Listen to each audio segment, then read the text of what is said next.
Officer Mason Reed was on routine patrol when a young orphaned girl approached him on a dimly lit street corner. With tear-filled eyes, she whispered 3 words that sent shivers down his spine, words that unveiled a truth destined to unravel a web of mystery and danger. In that moment, Officer Mason Reed knew he had to act swiftly. Before we dive into the story, be sure to subscribe and hit the notification bell so you never miss a new tale.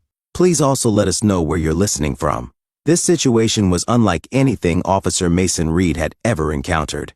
With just 3 years on the force and having been on a routine patrol that very morning, he found himself in uncharted territory. His college officer, Cruz, was already waiting in the car, having witnessed everything unfold.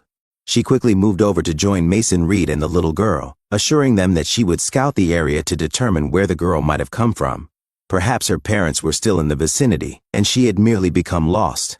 Throughout this ordeal, Officer Mason Reed remained by the girl's side. Clearly, she trusted him, and he was determined not to break that trust. He escorted her to the police car, settling down with her in the back seat. Officer Mason Reed had taken a photo of the young girl and circulated it among all the officers. They began canvassing neighborhoods, knocking on doors and asking anyone who opened up if they recognized her or had seen her before. Eventually, their efforts bore some fruit. An older woman who answered the door recognized the girl. Yet, her quick remark was unsettling. "Tunt girl is an orphan, no mother, no father." When Officer Cruz pressed her for further details, the woman seemed to realize the weight of her words and abruptly claimed ignorance.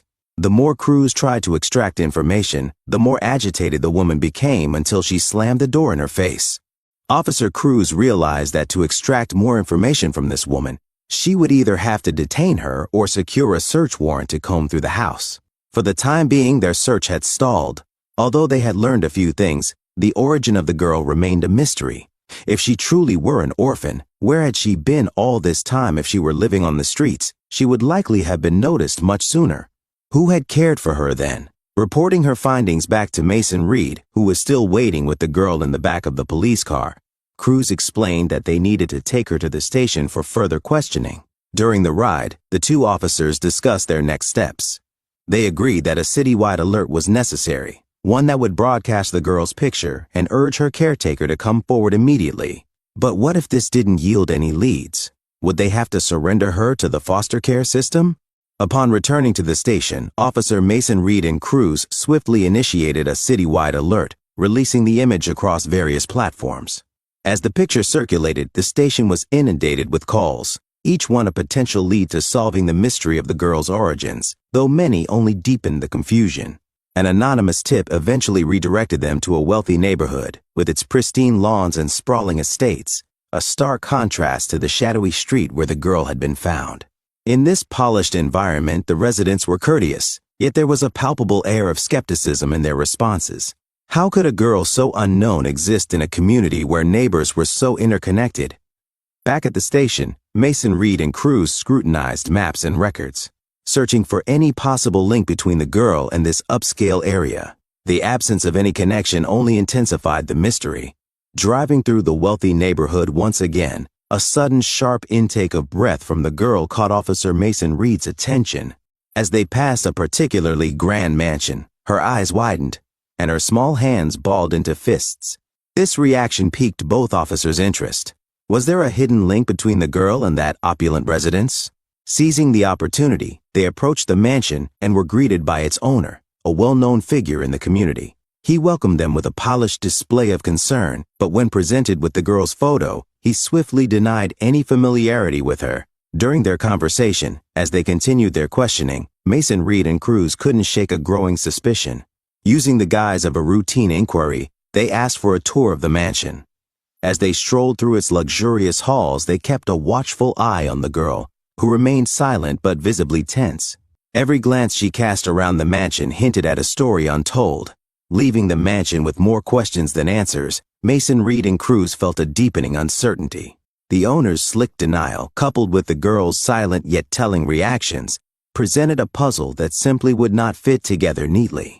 Back at their desks, the officers began to unravel the layers of the mansion owner's life by examining financial records and past interactions. They discovered transactions that aroused suspicion, large sums of money moving in strange patterns and links to shadowy figures in the city's elite social circles. These findings painted a portrait of a man who flirted with the boundaries of legality, adept at staying just within them. Yet, even with these clues, there was no direct evidence linking him to the girl. Deciding to take a new approach, Mason Reed and Cruz set up discreet surveillance on the mansion and its owner, hoping that a careful watch might reveal details that the financial trail had obscured. With determination mixed with apprehension, they returned to the mansion, their steps resolute. Inside, the atmosphere crackled with tension as the officers began probing the owner with pointed questions. They observed as his polished facade began to crack, his smooth assurances giving way to defensive retorts. Amid this heated exchange, the girl, who had remained a silent observer by Mason Reed's side, suddenly became overwhelmed with distress. In a moment both delicate and unexpected, the girl finally spoke, her words, one or others, soft yet laden with unspoken horror. That simple, chilling revelation hung in the air, instantly altering the course of the investigation. Shock and determination mingled as the officers detained the mansion owner, whose earlier composure had evaporated into disbelief. As they escorted him away from his lavish surroundings, it became clear that they were now delving into a deeply troubling aspect of the case. Recognizing the gravity of the girl's words, they promptly organized a thorough search of the property. Calling in additional officers, they briefed the team with an urgency that underscored the potential severity of what lay hidden. The mansion, once a symbol of affluence and respectability, was now under grim and intense scrutiny. In a secluded wing, their systematic search led them to a cleverly concealed door, expertly hidden within the mansion's ornate wall. When the door swung open, a grim scene unfolded. Each cramped space revealed another child, each looking as lost and neglected as the first girl they had found. The sight of these hidden children, each one a victim of exploitation, triggered shock and anger among the officers. It was now chillingly apparent that the girl, along with the other children, had been exploited for profit, a repugnant operation masked by a veneer of wealth and respectability. Every document and each testimony from the rescued children confirmed the horrifying reality.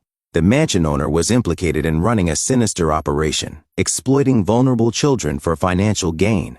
In the wake of these revelations, he was formally arrested and faced severe charges, including child exploitation, neglect, and various related offenses. As news of the case spread, the local community reacted with a mix of shock, outrage, and deep sympathy. With the children now safe, the next pressing step was to find them nurturing new homes. Child welfare agencies, supported by the community, worked tirelessly to match each child with a loving foster or adoptive family. Thus, the journey from a seemingly routine patrol to the unveiling of a hidden sinister operation underscored the resilience and determination of those who strive to protect the innocent, even in the face of overwhelming darkness. What do you think of today's story, and how can we be more responsible as a society? Please let us know in the comments below.